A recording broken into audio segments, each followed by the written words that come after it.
분석 시작하겠습니다. 일단 이번 영상에서는 제가 좀 많이 중요한, 가장 중요한 내용을 좀 말씀을 드려보려고 합니다. 일단 이번 내용은 제가 이때 구간 돌파 실패를 예상을 했던 가장 중요한 부분인데요. 해당 구간이 어떻게 보면 이 추세, 이 채널, 작은 채널이 일봉에서 굉장히 큰 추세라고 말씀을 드렸습니다.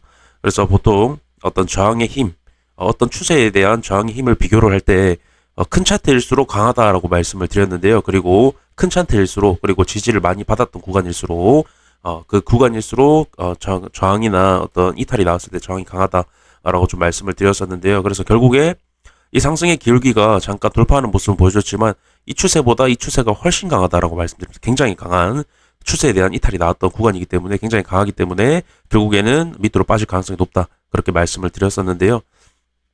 그때 말씀을 드렸을 때 결국에 이때도 말씀드렸습니다. 이때는 어떤 삼각수렴에 대한 하단부에 대한 추세 그리고 이 채널 큰 채널에 대한 하단부에 대한 어떤 추세가 있었는데요. 결국에 돌파가 나왔지만 안착하는 그림을 보여주지 못했고 결국에 해당 구간에 있을 때 해당 구간이 세기 때문에 결국에는 하방으로 갈 확률이 굉장히 높다. 그렇게 좀 말씀을 드렸던 부분인데요. 이거를 말씀을 드리는 이유가 뭐냐면요. 현재 구간이 굉장히 좀 그 부분에서 굉장히 흡사한 움직임이 나오고 있기 때문입니다. 한번 말씀을 드려보면요. 일단 우선 지금 어제 지지를 받고 반등이 나왔던 포인트가 결국 이전에 삼각수렴에 대한 돌파가 만들어졌던 어떤 추세, 상단부에 대한 추세에 대한 반등이 나왔던 부분인데요. 지금 보시면 0.05, 0.05가 아니죠. 0.505까지 달러까지 현재 반등이 나온 상태인데요.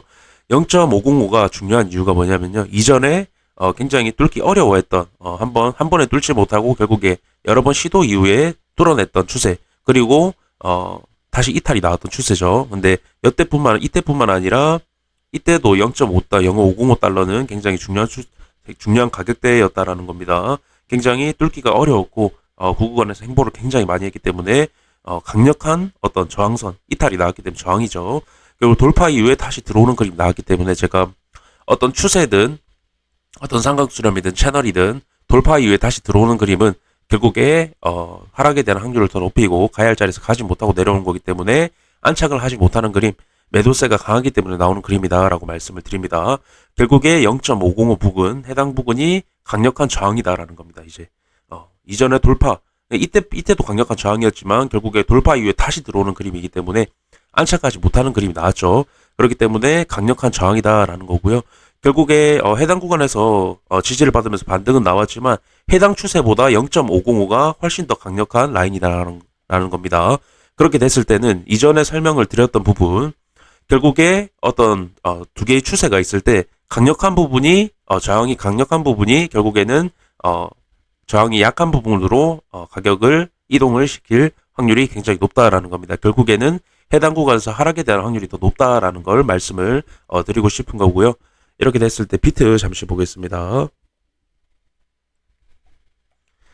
비트입니다. 비트 결국에 이제 추세 기울기 감소하면서 돌파하지 못하고 추가적인 하락세가 나오고 어제 살짝 반등 이후에 결국에 다시 저항을 받는 그런 모습이죠.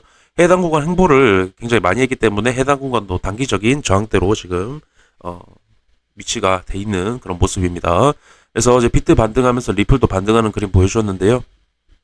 그리고 왜 비트도 저항을 받고 있고 리플도 굉장히 강한 저항대까지 지금 올라온 상태입니다.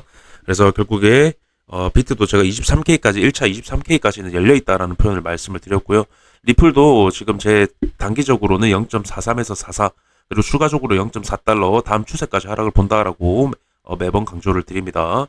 그래서 지금 중요하게 보셔야 될 거는 아까 말씀드린 해당 구간이 굉장히 중요합니다. 0.505 달러 부근 0.505달러 정확한 달러가 아니고요. 그 구간에 대한 돌파 이후에 안착해야 추가적인 상승. 하지만 현재 구간 굉장히 강한 저항대 이전에 많이 지지를 받았고 그 구간에 대한 돌파 이후에 다시 이탈하는 그림이 나왔기 때문에 해당 구간이 굉장히 강하고 해당 구간보다 해당 구간이 강하다라는 건 해당 구간이 깨질 확률이 굉장히 높다. 결국에 하락에 대한 확률이 굉장히 높다라고 말씀을 드리는 겁니다. 이때도 제가 강조를 매번 드렸었죠. 결국 이때도 보시면 추세가 기울기가 약화가 되고 있기 때문에 결국에 해당 구간 찍고 기울기가 약화가 되고 있기 때문에 결국에는 해당 추세보다 해당 추세가 약하고 해당 추세보다 해당 추세가 약하다라는 겁니다. 기울기가 감소하는 형태이기 때문에요.